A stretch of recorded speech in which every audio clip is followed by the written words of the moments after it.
During Christmas, do you keep your routines pretty disciplined, or do you let them slide when you got a belly full of turkey and dressing? Yeah, I definitely let them slide. I'm all about turning my phone off. I don't even have my phone with me for most of the break. Talking about like your exercise, Oh, and all that exercising. kind of stuff. Okay, I'm going down not work, but personal. Yeah. Sleep regimens, all that stuff. Yeah, I mean, definitely let it slide. Yeah, but definitely. But you feel better. One of the best seasons of Thanksgiving and Christmas we've had is we joined this challenge where you just walk a mile every day. To the MyPro Show. Keep going. To the MyPro Show. Let's go. To the MyPro Show. Keep going. Welcome to a very special podcast, the Christmas podcast, with the one and only Jordan Godby. Thanks for having me on again. Buddy. So we're going to have a short, fun little podcast here to talk about Christmas, still keeping the topic of discipline and leadership in our lives and how that rolls into the holiday season, specifically with, Christmas coming upon us here in the very near future. What does that look like with your company infrastructure when Christmas is coming up? Like how hard are you on, time and effort and outbound calls? What does that look and feel like in your culture? Yeah. So if you remember last time we talked, my mom started Godby Insurance Agency. And so we are taking some plays out of her playbook. If you met her, you would think she is Miss Claus. She loves Christmas. Like that's her Super Bowl. That's her time of the year, right? So we actually always have a Christmas tree up in our office. Nice. For her. And she's, of course, still around and everything, but we'll always do that just, to remember her and everything. And so because it's so special to her and she's put that tradition and ingrained that into me, we, want to spend as much quality time as we can with our family. It's my favorite time of the year as well, just because we get so much quality time.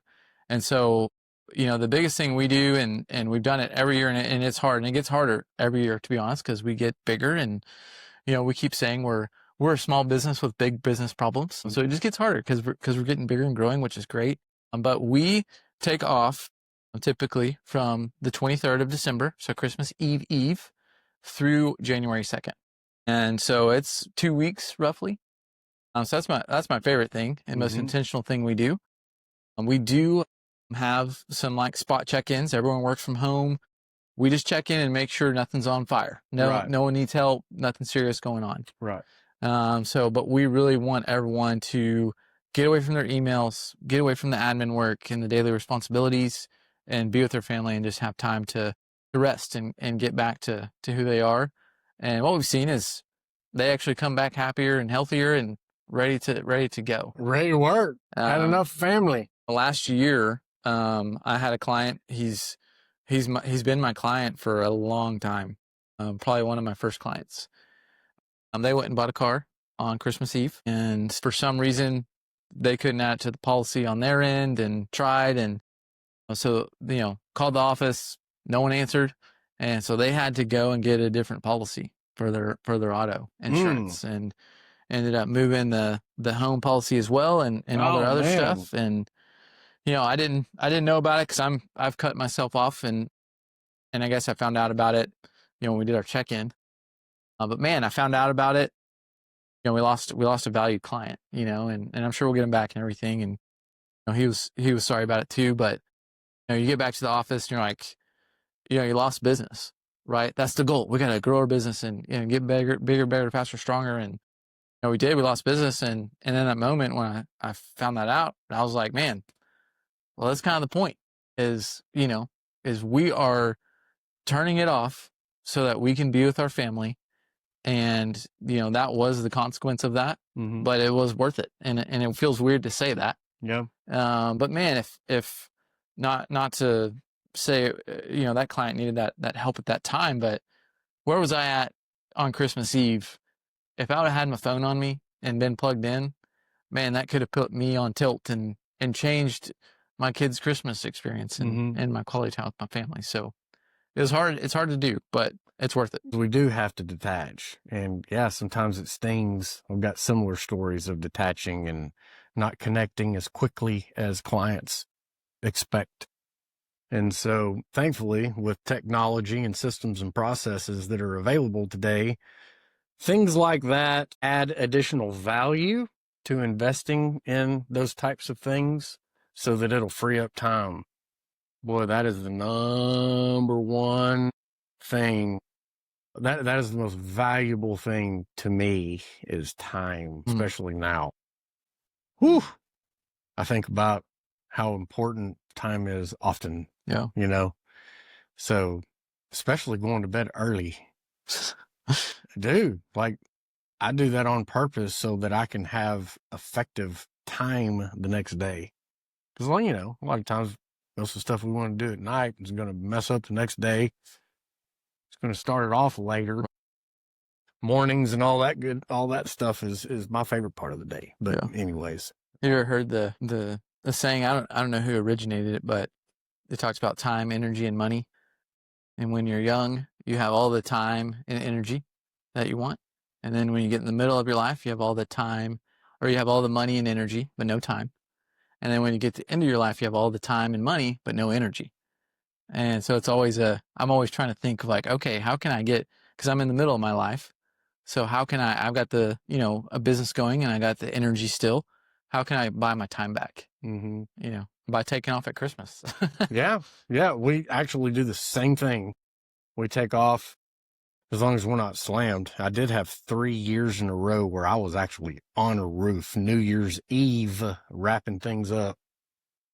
That's not normal. I think that's only happened those 3 years in a row. So, but yeah, we like to take off. And, I think that's an encouragement to other leaders that are kind of making that call within their infrastructures is not only is it important for our tribes, team, whatever you want to call them, to know that there's that safe space that is not only allowed, but encouraged so that they detach and enjoy what life's really about and not just working, but also what's really going to happen during that week. I mean, that's the reality of it.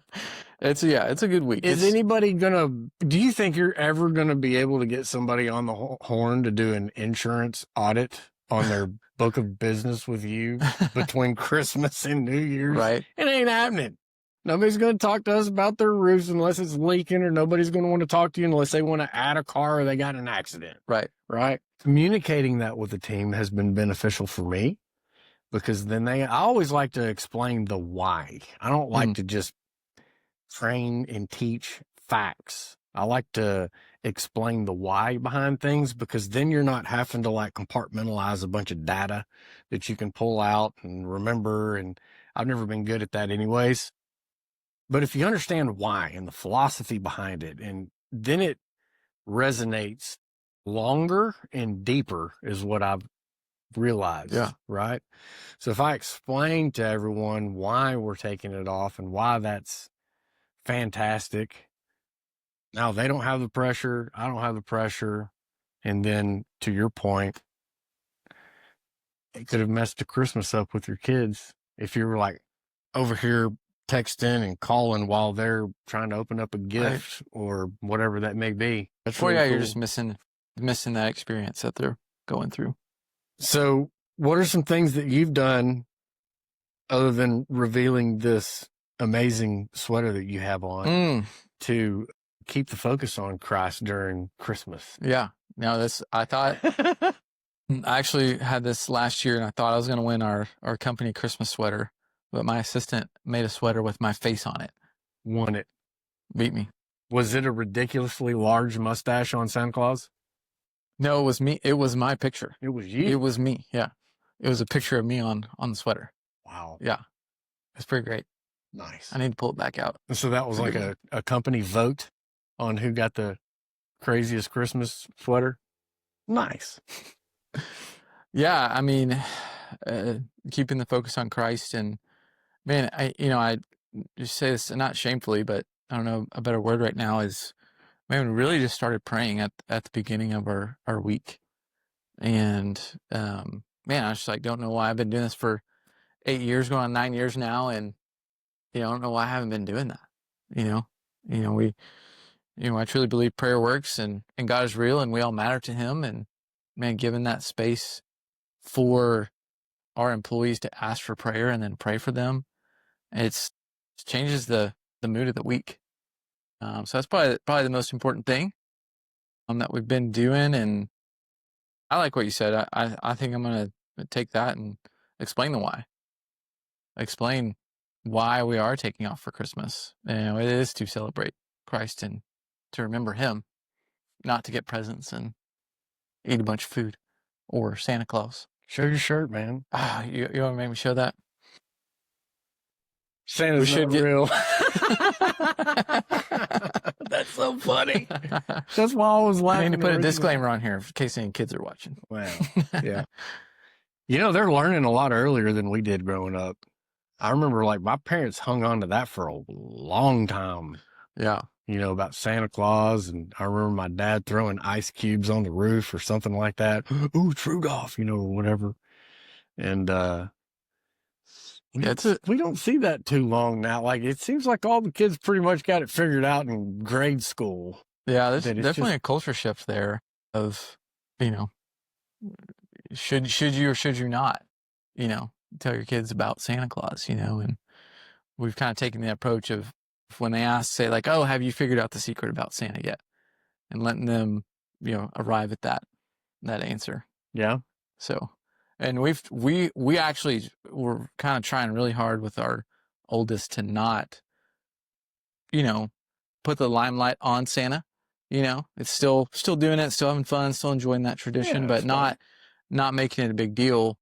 Well, it's backfired. He's all about it, and it's like, you can't keep them from, seeing that and experiencing it, and that's fun, Santa Claus and all the presents and everything that's great. That's a kid's love language, is the excitement and the color and all the stories. And, I don't think it's necessary for us to try to take that away, just communicating the realistic part of that. Yeah. At a reasonable age is important. But I think, just like when I walked in, and here you have your mission and value statement when you walk in, and letting people hear me say, God is real, we matter to him, or, and prayer works, it's important for people to hear that. Yes, I agree. And I think that is a lot more widespread now than it has been for a long time, especially with some things that have been going on in the world with Kirk. And there's just a lot of people that are getting on stage and they're not scared to talk about their faith anymore. It's being encouraged, and it feels good. I mean, the outcome is going to be a lot more loving and positive when that's the foundation, right? Even if you really don't even believe in them, but just the principles and what's going to happen if you do live in that world of faith and how we're supposed to act and treat others, it's way better than the alternative, right? Because we are called to love and pour in on people. So that makes it really cool. The MyPro Show is proudly sponsored by MyPro Construction. Did you know in the state of Texas, you have to have a license to professionally cut hair, but you do not have to have a license to replace someone's roof commercially or residentially. Choose your contractor wisely. Give MyPro a call and experience the 5-star service. For my home, it's MyPro. Is actually to love this person, right? It's not to be right. Because if you go into an argument trying to be right, guess what? Boy. Yeah, you're not going to win. And if you can transform your mind to just love that person and love their brokenness, because we're all broken, and just be on the lookout for that and how to love them in that, it can be really helpful. And then, I think we all think if we go into a conversation and we don't make our point, then they think that we're aligned with what they're thinking, and that's not true. You know, we can hear someone out and understand how that makes them feel without having to give our point. So I think that's helpful to just, one, it aligns, you know, me and my wife and what we're doing, but it also helps eliminate any fear and take out that, you know, expectation that we might have. Wow. That is awesome to think about, that y'all have that conversation. That like immediately takes my mind to events or places that I've showed up to with my wife, and probably could have been more enjoyable if we fleshed those insecurities out and aligned as one walking into that, and just open communication in general has to be intentional with our wives so they feel safe around us. Yeah. That's something I'm working on right now, is, like you said, not worrying about being right, but listening and focusing on trying to make her feel safe at home and in all the other environments that we're in. You know, that's an important part of what we do. Yeah. One of my favorite quotes is, regarding your marriage is, you're in a fight. You can win the fight, but you still have to go to bed with the loser. Yeah. Yeah. But as it relates to, you know, other relationships, family, extended family, friends, you know, and I haven't done a good job on this part recently, but keeping short accounts. Yep. And walking in forgiveness. Letting stuff go. Yeah. Cause we were forgiven, and we're forgiven every day, and what we do and have done by Christ.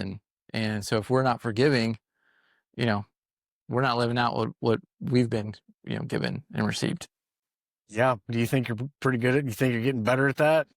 Yeah. I mean, I think forgiving, but, you know, keeping short accounts is been a challenge, you know, to bring things to light as soon as possible, to not let things fester or grow more than they should. Right? It says, don't let the sun go down in your anger.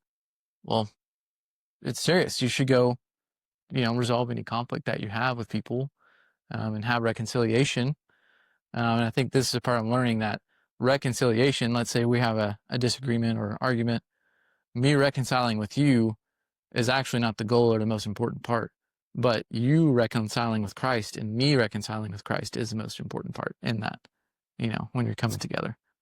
And so that's been a mind shift for me that I've been really trying to, you know, stay on top of when you do get that, you know, situation during the holidays that makes you go on tilt, as I would call it, and you want to react instead of respond. You know, and it's always a good idea to be slow to speak and quick to listen, right? Yeah. Because I definitely have reacted in a lot of situations and can't take back what you say.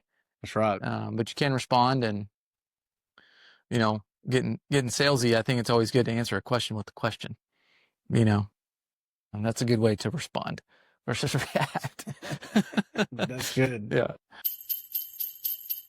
To wrap this up, you can answer either one of these that resonate with you better. So either what's your favorite thing about Christmas that you're looking forward to, or is there any unique tradition?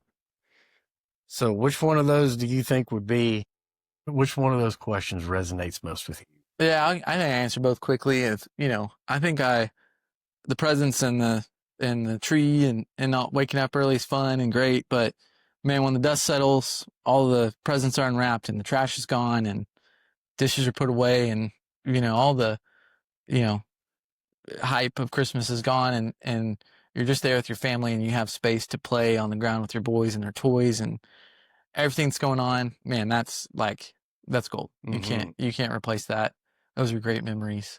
Absolutely. You know, just, you know, back to getting to experience their new toy with them and seeing them, you know, conquer new things with that. And then, you know, we've always done breakfast at my grandma's, and man, I just love that. Like, I can taste it and see it right now. Homemade gravy. Gravy. That's sausage, the first thing I was going to say. Thick homemade gravy. You know, it's Everybody makes it like grandma. not that orange juice is a luxury, but I don't ever drink orange juice anymore. Right. But I do on, you know, Christmas Eve or day, you know, so it's, I can just taste it and see it. And, you know, you're sitting around the table, everyone's quiet because everybody's just pigging out and eating good sausage and bacon and Come all on. that. So I think it's a good meal, and getting Good. to be together, Great. getting to wear the sweater. It is pretty amazing. Jordan and I are getting to enjoy talking about Christmas coming up tomorrow. Stay tuned with the MyPro Show podcast, because our full podcast together, where we really dive deep into the discipline that he has implemented into his life that's made him the leader that he is today, to lead his agency and his family and others around him, so that we can be an encouragement to you and to others around, so that that ripple effect will just continue to make the world a little brighter yellow place. Merry Christmas, y'all. Merry Christmas. Thanks for coming. Thanks, man.